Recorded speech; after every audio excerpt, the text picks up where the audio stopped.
বাবা আমাকে হ্যাঁ বলে দিয়েছি, আমেরিকাতে সেটেলড। এত ভালো, আর আমি এত খুশি যে তোকে কি বলবো। এই যা, আমার খুশির কথা বলতে বলতে তো তুই কি একটা গুরুত্বপূর্ণ কথা বলবে বলছিলি, সেটাই ভুলে গেছি। বল, কি বলবি? না, কিছু না। কি বলবে বল না। ভাবছি আমি আর কোনোদিনও বিয়ে করব না। মানে কেন? জানি না। আচ্ছা, তুই বিয়ে করলে আমাকে নিমন্ত্রণ করিস কিন্তু। এটা কোনো কথা হলো রাজীব? তুই হলে কি আমার বেস্ট ফ্রেন্ড, আমার বিয়েতে তো তুই সব থেকে বেশি মজা করবি। তুই না এলে তো আমার বিয়েই জমবে না। ঠিকই বলেছিস, আমি না আসলে তো তোর বিয়ে জমবেই না। হ্যাঁ, আর শোন না, সামনে 10 তারিখে অনুষ্ঠান। আমি আগে থাকতেই তোকে সবকিছু জানিয়ে দেবো। এখন তো আমার অনেক কাজ, এত শপিং করতে হবে। তুই তো জানিস বিয়ে নিয়ে আমার কত স্বপ্ন। এখন যাই। হ্যাঁ ঠিক আছে, ভালো থাকিস। আচ্ছা, টাটা।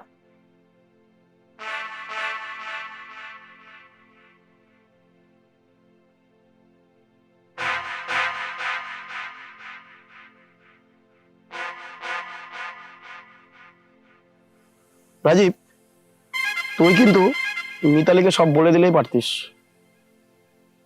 বললে সবকিছু নষ্ট হয়ে যেত। মানে? মানে ওর মনের মতো ছেলের সাথে ওর বাবা মা বিয়ে ঠিক করেছে। ওর চেহারা যে খুশিটা আমি দেখেছি, খুশিটা ফিকে হয়ে যেত। আর ও তো আমাকে বেস্ট ফ্রেন্ড ছাড়া কিছুই ভাবে না। আর ওর মধ্যে তেমন কিছু দেখিনি। যদি দেখতাম আমি ঠিক বুঝতে পারতাম। তেমন তো কিছু দেখিনি আমি। তাই বলে তুই নিজের ভালোবাসার মানুষটাকে অন্যের হতে দেখবি? কোথায় লেখা আছে ভালোবাসতে ভালোবাসার মানুষকে পেতে হবে? আমি ও চাই শুধু ওর সুখ আর শান্তি। দূর থেকে সারা জীবন ভালোবেসে যাব, এটাই তো অনেক। বন্ধু, তুই অনেক কষ্ট পাবি রে দোস্ত। তুই একবার ভালো করে ভেবে দেখ। ভাবাভাবি সব শেষ। সামনের শুক্রবার ওর বিয়ে। ওর জন্য অনেক শুভকামনা। আর ভালোবাসা তো সীমাহীন।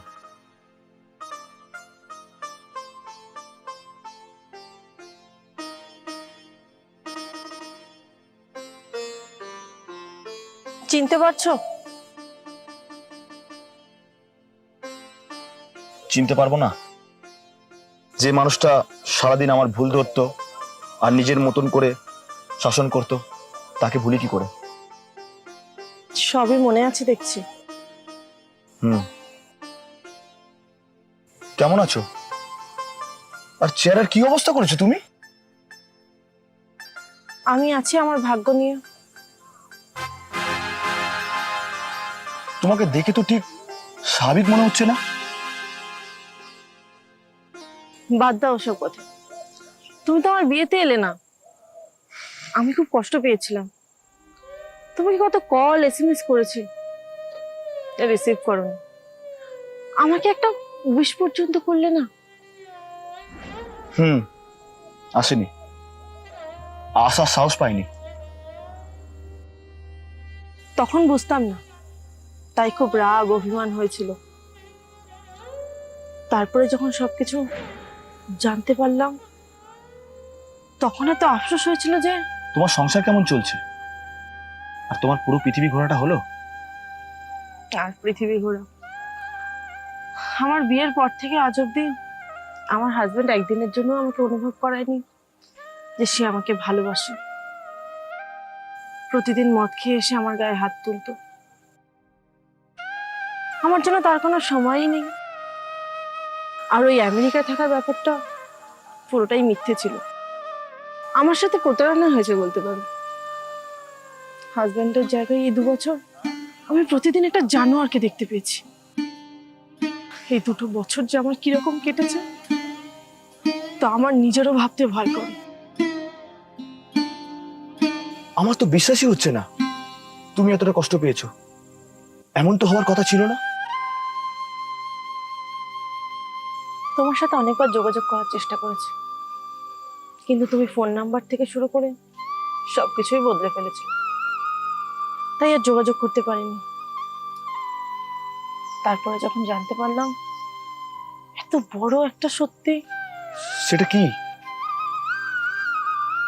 এই যে তুমি আমাকে ভালোবেসেছিলে। এখনো ভালোবাসি। রাকেশ আমাকে সব বলেছে, কিন্তু ততদিনে আমি অন্য কারো স্ত্রী। মানুষের ভাগ্যটাই এমন, কখন কি হবে, কখন কি করে ফেলবো আমরা নিজেরাই বুঝতে পারি না। আচ্ছা রাজীব, আমরা আবার সবকিছু নতুন করে শুরু করতে পারি না? বলো। তুমি পারো না আমাকে এই জাহান্নাম থেকে মুক্তি দিতে? কি ব্যাপার রাজীব, তুমি কার সাথে কথা বলছো? আমি যার কথা তোমাকে বলেছিলাম সেই হচ্ছে মিতালি। ও, এই সেই মিতালি? আমি মিতালি। হ্যাঁ, তোমার কথা অনেক শুনেছি রাজীবের মুখে। অনেকবার বলেওছি দেখা করানোর কথা, কিন্তু দেখা করায় না। তা এসো না একদিন আমাদের বাড়িতে, কথা হবে। হুম? রাজীব, আমি সাইডে ওয়েট করছি, তোমরা কথা বলে এসো। হুম। আসলাম। হ্যাঁ,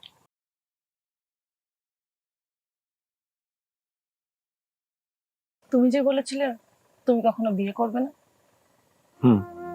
বলেছিলাম। তাহলে বিয়ে করলে যে? জীবন কখনো কারো জন্য থেমে থাকে না। তুমি ছেড়ে যাওয়ার একটা বছর নিজেকে সামনে নিতে খুব কষ্ট হয়েছিল। তারপর ভাবলাম জীবন একটাই, তাই নিজের জীবনকে আবার সাজিয়ে তুললাম। আর নীতি এটাও জানে আমি তোমাকে ভালোবাসি, আর তোমার মতো কাউকে আর কোনোদিনও ভালোবাসতে পারবো না। নীতি সব জেনেও তোমায় কিছু বলেনি? সম্মান জানিয়েছে আমার ভালোবাসার প্রতি, অনুভূতি জানিয়েছে, সেই জন্য সে আজ আমার সহধর্মিনী। কিন্তু এই এই ভালোবাসার কি লাভ, যেখানে কোনো শেষ নেই, যার কোনো চাওয়া নেই? ওয়ান সাইড লাভের ভালোবাসা কি জানো তুমি? এই ভালোবাসা শুধু আমার, এই ভালোবাসায় শুধু আমার অধিকার আছে, আর কারো নেই। আমাকে যখন ভালোবাসো রাজীব, আমাকে এই জাহান্নাম থেকে বার করবে না তুমি? যেটা তোমার সাথে হয়েছে সেটা তোমার নিয়তি, আর সেটা তুমি নিজেই চুজ করেছো। আর আমি আবেগকে আঁকড়ে রেখে বাস্তবকে মাটি চাপা দিয়ে তোমাকে ধরে রাখতে চাই না। জীবন কারোর জন্য থেমে থাকে না।